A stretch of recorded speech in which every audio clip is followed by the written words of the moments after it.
ಓಂ ಶಾಂತಿ. ಮಧುರಾತಿ ಮಧುರ ಶಿವ ಪರಮಾತ್ಮ ತಂದೆಯ ಮಧುರ ಮಹಾವಾಕ್ಯವನ್ನು ಕೇಳೋಣ. ಇಂದಿನ ಮುರಳಿಯ ದಿನಾಂಕವಾಗಿದೆ 15/1/2026. ಪ್ರಾತಃ ಮುರಳಿ ಬಾಪ್ತಾದ ಮಧುಬನ್. ಮಧುರ ಮಕ್ಕಳೇ, ನಿಮ್ಮ ಬಾಯಿಂದ ಎಂದೂ ಹೇ ಈಶ್ವರ, ಹೇ ಬಾಬಾ ಎಂಬ ಶಬ್ದವು ಬರಬಾರದು. ಇದು ಭಕ್ತಿ ಮಾರ್ಗದ ಅಭ್ಯಾಸವಾಗಿದೆ. ಪ್ರಶ್ನೆಯಾಗಿದೆ, ನೀವು ಮಕ್ಕಳು ಶ್ವೇತ ವಸ್ತ್ರಗಳನ್ನು ಏಕೆ ಇಷ್ಟಪಡುತ್ತೀರಿ? ಇದು ಯಾವ ಮಾತಿನ ಪ್ರತೀಕವಾಗಿದೆ? ಉತ್ತರ, ನೀವೀಗ ಈ ಹಳೆಯ ಪ್ರಪಂಚದಿಂದ ಜೀವಿಸುತ್ತಿದ್ದಂತೆಯೇ ಸತ್ತಿದ್ದೀರಿ. ಆದ್ದರಿಂದ ನಿಮಗೆ ಶ್ವೇತ ವಸ್ತ್ರಗಳು ಇಷ್ಟವಾಗುತ್ತದೆ. ಈ ಶ್ವೇತ ವಸ್ತ್ರವು ಮೃತ್ಯುವನ್ನು ಸಿದ್ಧ ಮಾಡುತ್ತದೆ. ಯಾರಾದರೂ ಮರಣ ಹೊಂದಿದಾಗ ಅವರ ಮೇಲೆ ಶ್ವೇತ ವಸ್ತ್ರಗಳನ್ನು ಹಾಕುತ್ತಾರೆ. ನೀವು ಮಕ್ಕಳು ಸಹ ಈಗ ಮರುಜೀವಿಗಳಾಗಿದ್ದೀರಿ. ಓಂ ಶಾಂತಿ. ಆತ್ಮಿಕ ತಂದೆಯು ಆತ್ಮಿಕ ಮಕ್ಕಳಿಗೆ ತಿಳಿಸುತ್ತಾರೆ.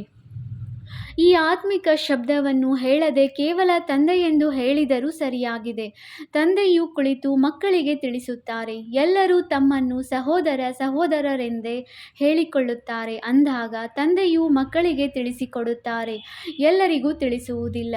ಎಲ್ಲರೂ ತಮ್ಮನ್ನು ಸಹೋದರ ಸಹೋದರರೆಂದೇ ಹೇಳಿಕೊಳ್ಳುತ್ತೀರಿ. ಗೀತೆಯಲ್ಲಿ ಭಗವಾನ್ ವಾಚ್ ಎಂದು ಬರೆಯಲಾಗಿದೆ. ಈಗ ಭಗವಾನ್ ವಾಚವು ಯಾರ ಪ್ರತಿ? ಭಗವಂತನಿಗೆ ಎಲ್ಲರೂ ಮಕ್ಕಳಾಗಿದ್ದಾರೆ.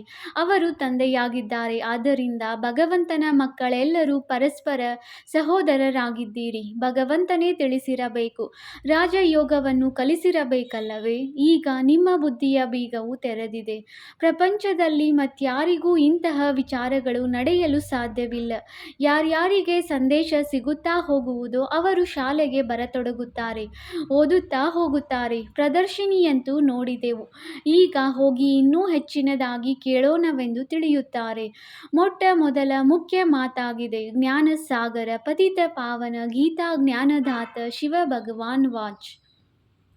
ಮೊಟ್ಟ ಮೊದಲು ಅವರಿಗೆ ಇದು ಅರ್ಥವಾಗಬೇಕು. ಇವರಿಗೆ ಕಲಿಸಿಕೊಡುವವರು ಅಥವಾ ತಿಳಿಸಿಕೊಡುವವರು ಯಾರು? ಅವರು ಪರಮಾತ್ಮ ಜ್ಞಾನ ಸಾಗರ ನಿರಾಕಾರನಾಗಿದ್ದಾರೆ.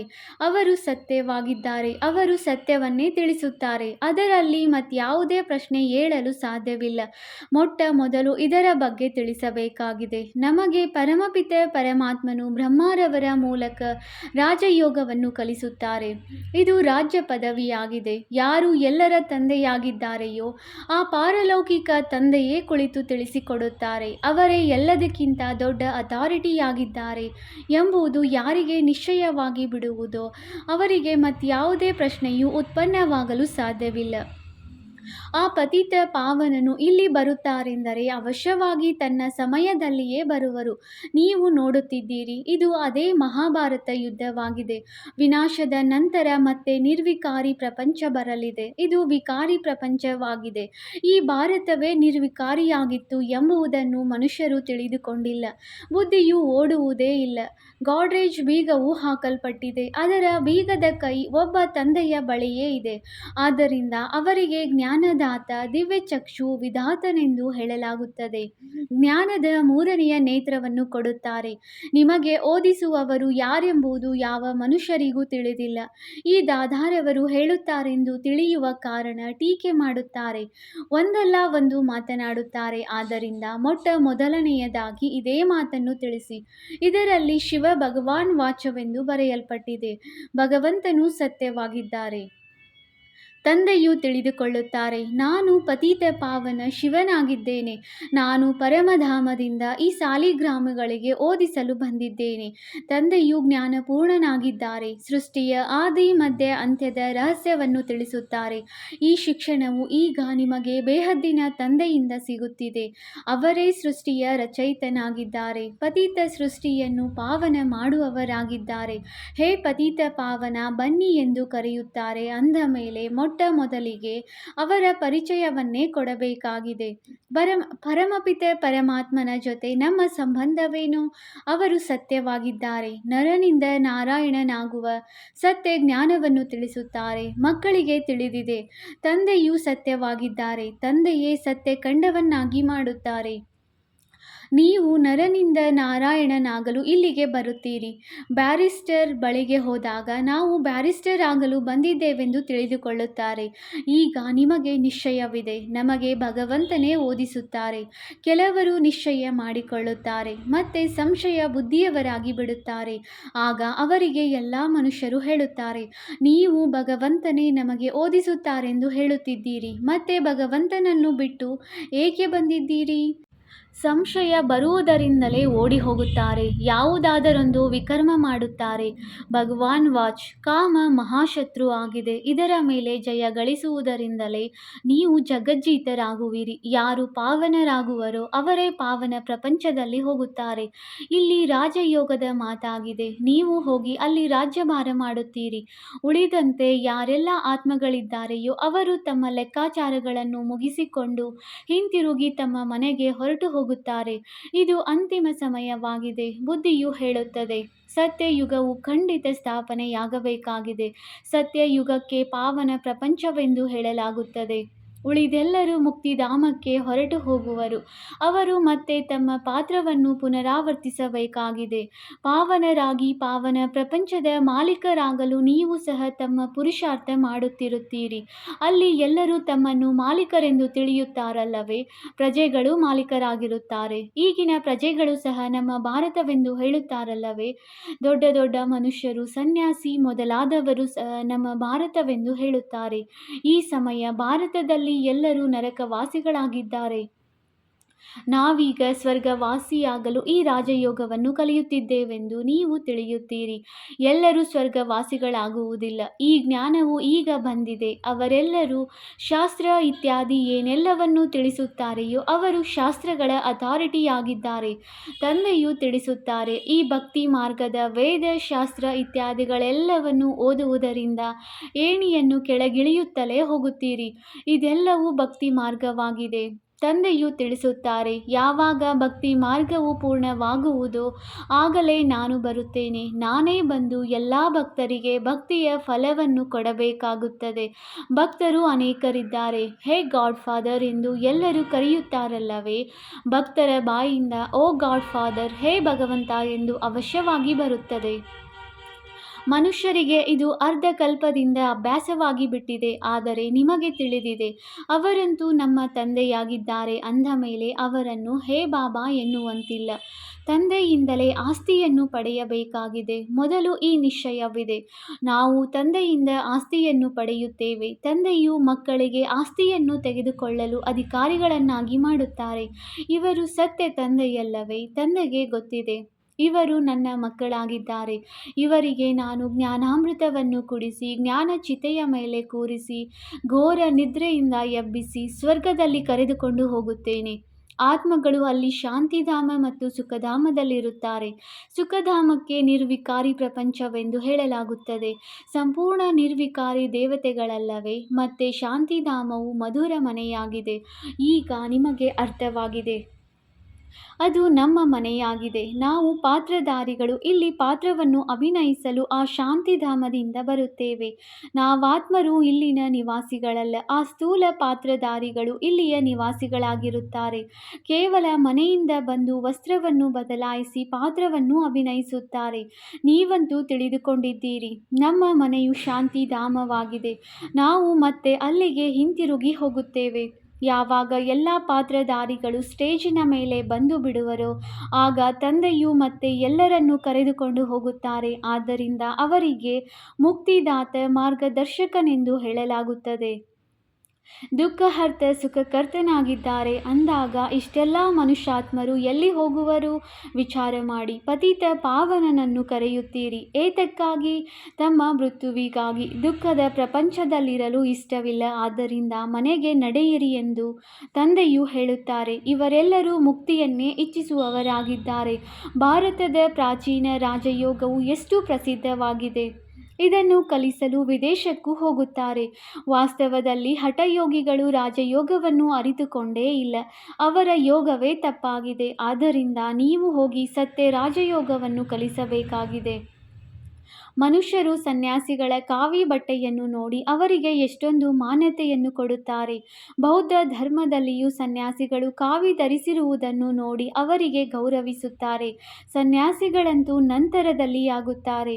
ಬೌದ್ಧ ಧರ್ಮದಲ್ಲಿ ಆರಂಭದಲ್ಲಿ ಯಾರು ಸನ್ಯಾಸಿಗಳೂ ಇರುವುದಿಲ್ಲ. ಯಾವಾಗ ಪಾಪವು ಹೆಚ್ಚಾಗುವುದೋ ಆಗ ಬೌದ್ಧ ಧರ್ಮದಲ್ಲಿ ಸನ್ಯಾಸ ಧರ್ಮವು ಸ್ಥಾಪನೆಯಾಗುತ್ತದೆ. ಆರಂಭದಲ್ಲಂತೂ ಆ ಆತ್ಮರು ಮೇಲಿನಿಂದ ಬರುತ್ತಾರೆ. ಅವರ ಸಂಖ್ಯೆಯೂ ಹೆಚ್ಚಾಗುತ್ತದೆ. ಆರಂಭದಲ್ಲಿ ಸನ್ಯಾಸವನ್ನು ಕಲಿಸಿ ಏನು ಮಾಡಬೇಕು, ಆದ್ದರಿಂದ ನಂತರದಲ್ಲಿ ಸನ್ಯಾಸವಾಗುತ್ತದೆ. ಇದನ್ನೂ ಸಹ ಇಲ್ಲಿಂದ ಅವರು ಕಾಪಿ ಮಾಡುತ್ತಾರೆ. ಕ್ರಿಶ್ಚಿಯನ್ನರಲ್ಲಿಯೂ ಅನೇಕರು ಸನ್ಯಾಸಿಗಳಿಗೆ ಮಾನ್ಯತೆ ಕೊಡುತ್ತಾರೆ. ಕಾವಿ ವಸ್ತ್ರವು ಹಠಯೋಗಿಗಳದಾಗಿದೆ. ನೀವಂತೂ ಗೃಹಸ್ಥವನ್ನು ಬಿಡಬೇಕಾಗಿಲ್ಲ ಅಥವಾ ಯಾವುದೇ ಶ್ವೇತ ವಸ್ತ್ರಗಳನ್ನು ಧರಿಸಲೇಬೇಕೆಂಬ ಬಂಧನವಿಲ್ಲ. ಆದರೆ ಶ್ವೇತ ವಸ್ತ್ರವು ಒಳ್ಳೆಯದಾಗಿದೆ. ನೀವು ಬಟ್ಟಿಯಲ್ಲಿ ಇದ್ದೀರಿ, ಆದ್ದರಿಂದ ಈ ವಸ್ತ್ರವು ಬದಲಾವಣೆಯಾಗಿದೆ. ಇತ್ತೀಚೆಗೆ ಶ್ವೇತ ವಸ್ತ್ರಗಳನ್ನು ಬಹಳ ಇಷ್ಟಪಡುತ್ತಾರೆ. ಮನುಷ್ಯರು ಮರಣ ಹೊಂದಿದಾಗಲೂ ಶ್ವೇತ ಹೊದಿಕೆಯನ್ನು ಹೊದಿಸುತ್ತಾರೆ. ನೀವು ಸಹ ಈಗ ಮರುಜೀವಿಗಳಾಗಿದ್ದೀರಿ. ಆದ್ದರಿಂದ ಶ್ವೇತ ವಸ್ತ್ರವು ಚೆನ್ನಾಗಿದೆ. ಮೊದಲಿಗೆ ಯಾರೇ ಬಂದರೂ ಸಹ ತಂದೆಯ ಪರಿಚಯ ಕೊಡಬೇಕಾಗಿದೆ. ಇಬ್ಬರು ತಂದೆಯರಿದ್ದಾರೆ. ಈ ಮಾತುಗಳನ್ನು ತಿಳಿದುಕೊಳ್ಳುವುದರಲ್ಲಿ ಸಮಯ ತೆಗೆದುಕೊಳ್ಳುತ್ತಾರೆ. ಪ್ರದರ್ಶಿನಿಯಲ್ಲಿ ನೀವು ಇಷ್ಟೊಂದು ತಿಳಿಸಲು ಸಾಧ್ಯವಿಲ್ಲ. ಸತ್ಯ ಯುಗದಲ್ಲಿ ಒಬ್ಬರೇ ತಂದೆಯಿರುತ್ತಾರೆ. ಈ ಸಮಯದಲ್ಲಿ ನಿಮಗೆ 3 ತಂದೆಯರಿದ್ದಾರೆ, ಏಕೆಂದರೆ ಪ್ರಜಾಪಿತ ಬ್ರಹ್ಮನ ತನುವಿನಲ್ಲಿ ಭಗವಂತನು ಬರುತ್ತಾರೆ. ಅಂದಾಗ ಅವರು ಸಹ ಎಲ್ಲರ ಅಲೌಕಿಕ ತಂದೆಯಾಗಿದ್ದಾರೆ. ಲೌಕಿಕ ತಂದೆಯೂ ಇದ್ದಾರೆ. ಒಳ್ಳೆಯದು. ಈಗ 3 ತಂದೆಯರಲ್ಲಿ ಅತಿ ಶ್ರೇಷ್ಠ ಆಸ್ತಿಯು ಯಾರದಾಗಿದೆ? ನಿರಾಕಾರ ತಂದೆಯು ಆಸ್ತಿಯನ್ನು ಹೇಗೆ ಕೊಡುವುದು? ಇದಕ್ಕೆ ಅವರು ಬ್ರಹ್ಮನ ಮೂಲಕ ಎಂದು ಹೇಳುತ್ತಾರೆ. ಆದ್ದರಿಂದ ಈ ಚಿತ್ರದಲ್ಲಿ ನೀವು ಬಹಳ ಚೆನ್ನಾಗಿ ತಿಳಿಸಬಲ್ಲಿರಿ. ಶಿವ ತಂದೆಯು ನಿರಾಕಾರನಾಗಿದ್ದಾರೆ ಮತ್ತು ಇವರು ಪ್ರಜಾಪಿತನಾಗಿದ್ದಾರೆ. ಬ್ರಹ್ಮನು Adideva, great great grand father ಆಗಿದ್ದಾರೆ. ತಂದೆಯು ತಿಳಿಸುತ್ತಾರೆ, ನಾನು ಶಿವನಿಗೆ ನೀವು ಗ್ರೇಟ್ ಗ್ರೇಟ್ ಗ್ರ್ಯಾಂಡ್ ಫಾದರ್ ಎಂದು ಹೇಳುವುದಿಲ್ಲ. ನಾನು ಎಲ್ಲರ ತಂದೆಯಾಗಿದ್ದೇನೆ. ಇವರು ಪ್ರಜಾಪಿತ ಬ್ರಹ್ಮನಾಗಿದ್ದಾರೆ. ನೀವೆಲ್ಲರೂ ಸಹೋದರ ಸಹೋದರಿಯರಾಗಿದ್ದೀರಿ. ಬಲೆ, ಸ್ತ್ರೀ ಪುರುಷರಿದ್ದಾರೆ, ಆದರೆ ಬುದ್ಧಿಯಿಂದ ತಿಳಿದಿದೆ ನಾವು ಸಹೋದರ ಸಹೋದರಿಯರಾಗಿದ್ದೇವೆ. ತಂದೆಯಿಂದ ಆಸ್ತಿಯನ್ನು ಪಡೆಯುತ್ತೇವೆ. ಸಹೋದರ ಸಹೋದರಿಯರ ನಡುವೆ ವಿಕಾರಿ ದೃಷ್ಟಿ ಇರಲು ಸಾಧ್ಯವಿಲ್ಲ. ಒಂದು ವೇಳೆ ಇಬ್ಬರ ನಡುವೆ ವಿಕಾರಿ ದೃಷ್ಟಿಯು ಸೆಳೆಯುತ್ತದೆ ಎಂದರೆ ಅಂಥವರು ಬಿದ್ದು ಹೋಗುತ್ತಾರೆ, ತಂದೆಯನ್ನೇ ಮರೆತು ಹೋಗುತ್ತಾರೆ. ತಂದೆಯು ತಿಳಿಸುತ್ತಾರೆ, ನೀವು ನನ್ನ ಮಕ್ಕಳಾಗಿಯೂ ಮತ್ತೆ ಮುಖಕಪ್ಪು ಏಕೆ ಮಾಡಿಕೊಳ್ಳುತ್ತೀರಿ? ಬೇಹದ್ದಿನ ತಂದೆಯು ಮಕ್ಕಳಿಗೆ ತಿಳಿಸಿಕೊಡುತ್ತಾರೆ, ನಿಮಗೆ ಈ ನಶೆ ಏರಿದೆ. ನಿಮಗೆ ಗೊತ್ತಿದೆ, ಗೃಹಸ್ಥ ವ್ಯವಹಾರದಲ್ಲಿಯೇ ಇರಬೇಕಾಗಿದೆ. ಲೌಕಿಕ ಸಂಬಂಧಿಗಳ ಕಡೆಯೂ ಗಮನ ಕೊಡಬೇಕು, ಜೊತೆ ನಿಭಾಯಿಸಬೇಕಾಗಿದೆ. ಲೌಕಿಕ ತಂದೆಯನ್ನಂತೂ ನೀವು ತಂದೆ ಎಂದು ಹೇಳುತ್ತೀರಲ್ಲವೇ? ಅವರನ್ನು ನೀವು ಸಹೋದರನೆಂದು ಹೇಳುವಂತಿಲ್ಲ. ಸಾಮಾನ್ಯವಾಗಿ ತಂದೆಯನ್ನು ತಂದೆ ಎಂದೇ ಹೇಳುತ್ತಾರೆ. ಬುದ್ಧಿಯಲ್ಲಿದೆ, ಇವರು ನಮ್ಮ ಲೌಕಿಕ ತಂದೆಯಾಗಿದ್ದಾರೆ ಎಂದು. ಜ್ಞಾನವಂತೂ ಇದೆಯಲ್ಲವೇ? ಈ ಜ್ಞಾನವು ಬಹಳ ವಿಚಿತ್ರವಾಗಿದೆ. ಇತ್ತೀಚೆಗೆ ಬಹಳ ಮಂದಿ ಹೆಸರನ್ನಿಟ್ಟು ಕರೆಯುತ್ತಾರೆ. ಆದರೆ ಯಾರಾದರೂ ಹೊಸಬರು, ಹೊರಗಿನ ವ್ಯಕ್ತಿಗಳ ಮುಂದೆ ನೀವು ಸಹೋದರನೆಂದು ಕರೆದಾಗ ಇವರ ತಲೆ ಕೆಟ್ಟಿದೆ ಎಂದು ಅವರು ತಿಳಿದುಕೊಳ್ಳುತ್ತಾರೆ. ಇದರಲ್ಲಿ ಬಹಳ ಯುಕ್ತಿ ಬೇಕು.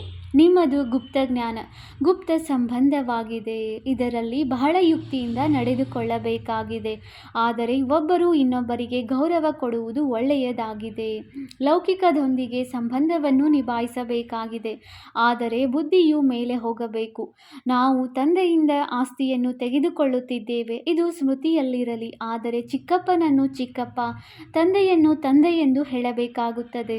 ಯಾರು ಬಿಕೆ ಆಗಿಲ್ಲವೋ ಅವರು ಸಹೋದರ ಸಹೋದರರೆಂದು ತಿಳಿಯುವುದಿಲ್ಲ. ಯಾರು ಬ್ರಹ್ಮಕುಮಾರ ಕುಮಾರಿಯರಾಗಿದ್ದಾರೆಯೋ ಅವರೇ ಈ ಮಾತುಗಳನ್ನು ತಿಳಿದುಕೊಳ್ಳುವರು. ಹೊರಗಿನವರು ಮೊದಲು ಈ ಮಾತುಗಳನ್ನು ಕೇಳಿದಾಗ ತಬ್ಬಿಬ್ಬಾಗುತ್ತಾರೆ. ಇದರಲ್ಲಿ ತಿಳಿದುಕೊಳ್ಳಲು ಬಹಳ ಒಳ್ಳೆಯ ವಿದ್ಯೆಯೂ ಬೇಕು. ತಂದೆಯು ನೀವು ಮಕ್ಕಳಿಗೆ ವಿಶಾಲ ಬುದ್ಧಿಯನ್ನಾಗಿ ಮಾಡುತ್ತಾರೆ. ಮೊದಲು ನೀವು ಹದ್ದಿನ ಬುದ್ಧಿಯಲ್ಲಿದ್ದೀರಿ, ಈಗ ಬುದ್ಧಿಯು ಬೇಹದ್ದಿನ ಕಡೆಗೆ ಹೊರಟು ಹೋಗುತ್ತದೆ. ಅವರು ನಮ್ಮ ಬೇಹದ್ದಿನ ತಂದೆಯಾಗಿದ್ದಾರೆ. ಇವರೆಲ್ಲರೂ ನಮ್ಮ ಸಹೋದರ ಸಹೋದರಿಯರಾಗಿದ್ದಾರೆ. ಬಾಕಿ ಸಂಬಂಧದಲ್ಲಂತೂ ಸೊಸೆಯನ್ನು ಸೊಸೆ, ಅತ್ತೆಯನ್ನು ಅತ್ತೆ ಎಂದೇ ಹೇಳುತ್ತಾರೆ. ಹೇಳುತ್ತಾರೆ, ಸಹೋದರಿ ಎಂದು ಹೇಳುವುದಿಲ್ಲ. ಬರುವುದಂತೂ ಇಬ್ಬರು ಬರುತ್ತಾರೆ, ಆದರೆ ಮನೆಯಲ್ಲಿದ್ದರೂ ಸಹ ಬಹಳ ಯುಕ್ತಿಯಿಂದ ನಡೆದುಕೊಳ್ಳಬೇಕಾಗುವುದು. ಲೋಕ ಸಂಗ್ರಹವನ್ನು ನೋಡಲೇಬೇಕಾಗುತ್ತದೆ. ಇಲ್ಲವಾದರೆ ಇವರು ಪತಿಯನ್ನು ಸಹೋದರ, ಅತ್ತೆಯನ್ನು ಸಹೋದರಿ ಎಂದು ಹೇಳುತ್ತಾರೆ. ಇವರು ಏನನ್ನು ಕಲಿಯುತ್ತಾರೆಂದು ಅವರು ಹೇಳುತ್ತಾರೆ. ಈ ಜ್ಞಾನದ ಮಾತುಗಳು ನಿಮಗೆ ಗೊತ್ತು, ಮತ್ಯಾರಿಗೂ ಗೊತ್ತಿಲ್ಲ. ನಿಮ್ಮ ಗತಿಮತವು ನಿಮಗೆ ತಿಳಿದಿದೆ ಎಂದು ಹೇಳುತ್ತಾರಲ್ಲವೇ? ನೀವೀಗ ಅವರ ಮಕ್ಕಳಾಗಿದ್ದೀರಿ ಅಂದ ಮೇಲೆ ನಿಮ್ಮ ಗತಿಮತವೂ ಸಹ ನಿಮಗೆ ಗೊತ್ತಿದೆ. ಬಹಳ ಸಂಭಾಲನೆಯಿಂದ ನಡೆದುಕೊಳ್ಳಬೇಕಾಗುತ್ತದೆ. ಎಲ್ಲಿಯೂ ಯಾರೂ ತಬ್ಬಿಬ್ಬಾಗುವಂತಾಗಬಾರದು. ಅಂದಾಗ ಪ್ರದರ್ಶಿನಿಯಲ್ಲಿಯೂ ಸಹ ನೀವು ಮಕ್ಕಳು ಮೊಟ್ಟ ಮೊದಲು ಇದನ್ನು ತಿಳಿಸಲೇಬೇಕಾಗಿದೆ. ನಮಗೆ ಓದಿಸುವವರು ಭಗವಂತನಾಗಿದ್ದಾರೆ. ಈಗ ಹೇಳಿ, ಅವರು ಯಾರು? ನಿರಾಕಾರ ಶಿವನೇ ಅಥವಾ ಕೃಷ್ಣನೇ? ಶಿವ ಜಯಂತಿಯ ನಂತರ ಕೃಷ್ಣ ಜಯಂತಿಯು ಬರುತ್ತದೆ. ಏಕೆಂದರೆ ತಂದೆಯು ರಾಜಯೋಗವನ್ನು ಕಲಿಸುತ್ತಾರೆ. ಮಕ್ಕಳ ಬುದ್ಧಿಯಲ್ಲಿ ಬಂದಿತಲ್ಲವೇ? ಎಲ್ಲಿಯವರೆಗೆ ಶಿವ ಪರಮಾತ್ಮನು ಬರುವುದಿಲ್ಲವೋ ಅಲ್ಲಿಯವರೆಗೆ ಶಿವ ಜಯಂತಿಯನ್ನಾಚರಿಸಲು ಸಾಧ್ಯವಿಲ್ಲ. ಎಲ್ಲಿಯವರೆಗೆ ಶಿವನು ಬಂದು ಕೃಷ್ಣ ಪುರಿಯನ್ನು ಸ್ಥಾಪನೆ ಮಾಡುವುದಿಲ್ಲವೋ ಅಲ್ಲಿಯವರೆಗೆ ಕೃಷ್ಣ ಜಯಂತಿಯನ್ನು ಹೇಗೆ ಆಚರಿಸುವಿರಿ? ಕೃಷ್ಣನ ಜನ್ಮವನ್ನಂತೂ ಆಚರಿಸುತ್ತಾರೆ, ಆದರೆ ತಿಳಿದುಕೊಂಡಿದ್ದಾರೆಯೇ? ಕೃಷ್ಣನು ರಾಜಕುಮಾರನಾಗಿದ್ದನು ಅಂದ ಮೇಲೆ ಅವಶ್ಯವಾಗಿ ಸತ್ಯಯುಗದಲ್ಲಿಯೇ ರಾಜಕುಮಾರನು ಇರುವರು. ದೇವಿ ದೇವತೆಗಳ ರಾಜಧಾನಿ ಇರುವುದು. ಕೇವಲ ಒಬ್ಬ ಕೃಷ್ಣನಿಗಂತೂ ರಾಜ್ಯವು ಸಿಕ್ಕಿರುವುದಿಲ್ಲ. ಅವಶ್ಯವಾಗಿ ಕೃಷ್ಣಪುರಿಯೂ ಇರಬೇಕಲ್ಲವೇ? ಕೃಷ್ಣಪುರಿ ಎಂದು ಹೇಳುತ್ತಾರೆ, ಮತ್ತು ಇದು ಕಂಸಪುರಿಯಾಗಿದೆ. ಕಂಸಪುರಿಯು ಸಮಾಪ್ತಿಯಾಗಿ ನಂತರ ಕೃಷ್ಣಪುರಿಯು ಸ್ಥಾಪನೆಯಾಯಿತಲ್ಲವೇ? ಆಗುವುದು ಭಾರತದಲ್ಲಿಯೇ. ಹೊಸ ಪ್ರಪಂಚದಲ್ಲಿ ಈ ಕಂಸ ಮೊದಲಾದವರಿರಲು ಸಾಧ್ಯವಿಲ್ಲ. ಕಲಿಯುಗಕ್ಕೆ ಕಂಸಪುರಿ ಎಂದು ಹೇಳಲಾಗುತ್ತದೆ. ಇಲ್ಲಿ ನೋಡಿ, ಎಷ್ಟೊಂದು ಮನುಷ್ಯರಿದ್ದಾರೆ. ಸತ್ಯಯುಗದಲ್ಲಿ ಕೆಲವರೇ ಇರುತ್ತಾರೆ. ದೇವತೆಗಳು ಯಾವುದೇ ಯುದ್ಧ ಮಾಡಲಿಲ್ಲ. ಕೃಷ್ಣಪುರಿ ಎಂದಾದರೂ ಹೇಳಿ, ಅಥವಾ ವಿಷ್ಣುಪುರಿ ಎಂದಾದರೂ ಹೇಳಿ, ದೈವಿ ಸಂಪ್ರದಾಯದವರು ಎಂದಾದರೂ ಹೇಳಿ, ಎಲ್ಲವೂ ಒಂದೇ ಆಗಿದೆ. ಇಲ್ಲಿ ಆಸುರಿ ಸಂಪ್ರದಾಯವಿದೆ. ಬಾಕಿ ದೇವತೆಗಳು ಅಸುರರ ನಡುವೆ, ಕೌರವರು ಪಾಂಡವರ ನಡುವೆ ಯಾವುದೇ ಯುದ್ಧವಾಗಲಿಲ್ಲ. ನೀವು ರಾವಣನ ಮೇಲೆ ಜಯಗಳಿಸುತ್ತೀರಿ. ತಂದೆಯು ತಿಳಿಸುತ್ತಾರೆ, ಈ ವಿಕಾರಗಳ ಮೇಲೆ ಜಯಗಳಿಸಿ, ಆಗ ನೀವು ಜಗಜ್ಜೀತರಾಗಿ ಬಿಡುವಿರಿ. ಇದರಲ್ಲಿ ಯಾವುದೇ ಯುದ್ಧ ಮಾಡಬೇಕಾಗಿಲ್ಲ. ಯುದ್ಧದ ಹೆಸರನ್ನು ತೆಗೆದುಕೊಂಡಾಗ ಅದು ಹಿಂಸೆಯಾಗಿ ಬಿಡುವುದು. ರಾವಣನ ಮೇಲೆ ಜಯಗಳಿಸಬೇಕಾಗಿದೆ, ಆದರೆ ಅಹಿಂಸೆಯಿಂದ. ಕೇವಲ ತಂದೆಯನ್ನು ನೆನಪು ಮಾಡುವುದರಿಂದ ನಮ್ಮ ವಿಕರ್ಮಗಳು ವಿನಾಶವಾಗುತ್ತದೆ. ಯುದ್ಧ ಮೊದಲಾದ ಯಾವುದೇ ಮಾತಿಲ್ಲ. ತಂದೆಯು ತಿಳಿಸುತ್ತಾರೆ, ನೀವು ತಮೋ ಪ್ರಧಾನರಾಗಿ ಬಿಟ್ಟಿದ್ದೀರಿ. ಈಗ ಮತ್ತೆ ಸತೋ ಪ್ರಧಾನರಾಗಬೇಕಾಗಿದೆ. ಭಾರತದ ಪ್ರಾಚೀನ ರಾಜಯೋಗವು ಪ್ರಸಿದ್ಧವಾಗಿದೆ. ತಂದೆಯು ತಿಳಿಸುತ್ತಾರೆ, ನನ್ನ ಜೊತೆ ಬುದ್ಧಿಯೋಗವನ್ನು ಜೋಡಿಸಿ, ಆಗ ನಿಮ್ಮ ಪಾಪಗಳು ಭಸ್ಮವಾಗುತ್ತವೆ. ತಂದೆಯು ಪತಿತ ಪಾವನನಾಗಿದ್ದಾರೆ. ಅವರೊಂದಿಗೆ ಬುದ್ಧಿಯೋಗವನ್ನು ಇಡಬೇಕಾಗಿದೆ. ಇದರಿಂದ ನೀವು ಪತಿತರಿಂದ ಪಾವನರಾಗಿ ಬಿಡುವಿರಿ. ನೀವೀಗ ಪ್ರತ್ಯಕ್ಷದಲ್ಲಿ ಅವರ ಜೊತೆ ಬುದ್ಧಿಯೋಗವನ್ನು ಇಡುತ್ತೀರಿ. ಇದರಲ್ಲಿ ಯಾವುದೇ ಯುದ್ಧದ ಮಾತಿಲ್ಲ. ಯಾರು ಚೆನ್ನಾಗಿ ಓದುವರೋ ಮತ್ತು ತಂದೆಯ ಜೊತೆ ಯೋಗವನ್ನಿಡುವರೋ ಅವರೇ ತಂದೆಯಿಂದ ಆಸ್ತಿಯನ್ನು ಪಡೆಯುತ್ತಾರೆ. ಒಳ್ಳೆಯದು. ಮಧುರಾತಿ ಮಧುರ ಅಗಲಿ ಹೋಗಿ ಮರಳಿ ಸಿಕ್ಕಿರುವ ಮಕ್ಕಳ ಪ್ರತಿ ಮಾತಾಪಿತ ಬಾಪ್ದಾದಾರವರ ನೆನಪು, ಪ್ರೀತಿ ಹಾಗೂ ಸುಪ್ರಭಾತ. ಆತ್ಮಿಕ ಮಕ್ಕಳಿಗೆ ಆತ್ಮಿಕ ತಂದೆಯ ನಮಸ್ತೆ. ನಾವು ಆತ್ಮಿಕ ಮಕ್ಕಳಿಂದ ಆತ್ಮಿಕ ತಂದೆಗೆ ನೆನಪು, ಪ್ರೀತಿ ಹಾಗೂ ನಮಸ್ತೆ ನಮಸ್ತೆ ನಮಸ್ತೆ. ಧಾರಣೆಗಾಗಿ ಮುಖ್ಯ ಸಾರ. ಪಾಯಿಂಟ್ ನಂಬರ್ 1, ಸಹೋದರ ಸಹೋದರನ ದೃಷ್ಟಿಯ ಅಭ್ಯಾಸ ಮಾಡುತ್ತಾ ಲೌಕಿಕ ಬಂಧನಗಳೊಂದಿಗೆ ಸಂಬಂಧವನ್ನು ನಿಭಾಯಿಸಬೇಕಾಗಿದೆ. ಬಹಳ ಯುಕ್ತಿಯಿಂದ ನಡೆಯಬೇಕಾಗಿದೆ. ವಿಕಾರಿ ದೃಷ್ಟಿಯೂ ಇರಲೇಬಾರದು. ಅಂತಿಮ ಸಮಯದಲ್ಲಿ ಸಂಪೂರ್ಣ ಪಾವನರಾಗಬೇಕಾಗಿದೆ. ಪಾಯಿಂಟ್ ನಂಬರ್ 2, ತಂದೆಯಿಂದ ಪೂರ್ಣ ಆಸ್ತಿಯನ್ನು ಪಡೆದುಕೊಳ್ಳಲು ಚೆನ್ನಾಗಿ ಓದಬೇಕು ಮತ್ತು ಪತಿತ ಪಾವನ ತಂದೆಯೊಂದಿಗೆ ಯೋಗವನ್ನಿಟ್ಟು ಪಾವನರಾಗಬೇಕಾಗಿದೆ. ವರದಾನ: ತಮ್ಮ ಸಂಪೂರ್ಣತೆಯ ಆಧಾರದ ಮೇಲೆ ಸಮಯವನ್ನು ಸಮೀಪಕ್ಕೆ ತರುವಂತಹ ಮಾಸ್ಟರ್ ರಚಯಿತಾ ಭವ. ಸಮಯವು ತಮ್ಮ ರಚನೆಯಾಗಿದೆ. ತಾವು ಮಾಸ್ಟರ್ ರಚಯಿತರಾಗಿದ್ದೀರಿ. ರಚಯಿತನು ರಚನೆಯ ಆಧಾರದ ಮೇಲೆ ಆಧಾರಿತವಾಗಿರುವುದಿಲ್ಲ. ರಚಯಿತನು ರಚನೆಯನ್ನು ಅಧೀನ ಮಾಡುವನು. ಆದ್ದರಿಂದ ಈ ರೀತಿ ಎಂದಿಗೂ ಯೋಚಿಸದಿರಿ. ಸಮಯವೇ ಸ್ವತಃವಾಗಿ ಸಂಪೂರ್ಣರನ್ನಾಗಿ ಮಾಡಿಬಿಡುವುದು. ತಾವು ಸಂಪೂರ್ಣರಾಗಿ ಸಮಯವನ್ನು ಸಮೀಪದಲ್ಲಿ ತರಬೇಕಾಗಿದೆ. ಅದೇ ರೀತಿ ಯಾವುದೇ ವಿಘ್ನವು ಬಂದಿತೆಂದರೆ ಸಮಯದನುಸಾರ ಅವಶ್ಯವಾಗಿ ಹೋಗುವುದು. ಆದರೆ ಸಮಯಕ್ಕೆ ಮೊದಲು ಅದನ್ನು ಪರಿವರ್ತನಾ ಶಕ್ತಿಯ ಮೂಲಕ ಪರಿವರ್ತಿಸಿ ಬಿಡಿ. ಇದರಿಂದ ಆ ಪ್ರಾಪ್ತಿಯು ತಮಗೆ ಆಗುವುದು. ಸಮಯದ ಆಧಾರದ ಮೇಲೆ ಪರಿವರ್ತನೆ ಮಾಡಿದಿರೆಂದರೆ ಅದರ ಪ್ರಾಪ್ತಿ ತಮಗಾಗುವುದಿಲ್ಲ. ಸ್ಲೋಗನ್: ಕರ್ಮ ಮತ್ತು ಯೋಗದ ಸಮತೋಲನವನ್ನು ಇಡುವವರೇ ಸತ್ಯ ಕರ್ಮಯೋಗಿಯಾಗಿದ್ದಾರೆ. ಅವ್ಯಕ್ತ ಸೂಚನೆ: ಈ ಅವ್ಯಕ್ತ ಮಾಸದಲ್ಲಿ ಬಂಧನ ಮುಕ್ತರಾಗಿ ಜೀವನ್ಮುಕ್ತ ಸ್ಥಿತಿಯ ಅನುಭವ ಮಾಡಿರಿ. ಎಲ್ಲಿಯವರೆಗೆ ಕರ್ಮೇಂದ್ರಿಯಗಳ ಆಧಾರವು ಇರುವುದೋ ಅಲ್ಲಿಯವರೆಗೆ ಕರ್ಮವನ್ನು ಮಾಡಲೇಬೇಕು. ಆದರೆ ಅದು ಕರ್ಮ ಬಂಧನ ಅಲ್ಲ, ಕರ್ಮ ಸಂಬಂಧ. ಜೀವನ್ಮುಕ್ತ ಸ್ಥಿತಿ ಅಂದರೆ ಯಶಸ್ಸು ಹೆಚ್ಚು ಮತ್ತು ಕರ್ಮದ ಹೊರೆ ಇಲ್ಲ. ಯಾರು ಮುಕ್ತರೋ ಅವರು ಸದಾ ಸಫಲತಾಮೂರ್ತಿಯಾಗಿರುತ್ತಾರೆ. ಜೀವನ್ಮುಕ್ತ ಆತ್ಮ ಸದಾ ನಶೆಯಿಂದ ಹೇಳುತ್ತದೆ: ವಿಜಯ ನಿಶ್ಚಿತವಾಗಿದೆ. ಯಶಸ್ಸು ನಮ್ಮ ಜನ್ಮಸಿದ್ಧ ಅಧಿಕಾರವಾಗಿದೆ. ಓಂ ಶಾಂತಿ.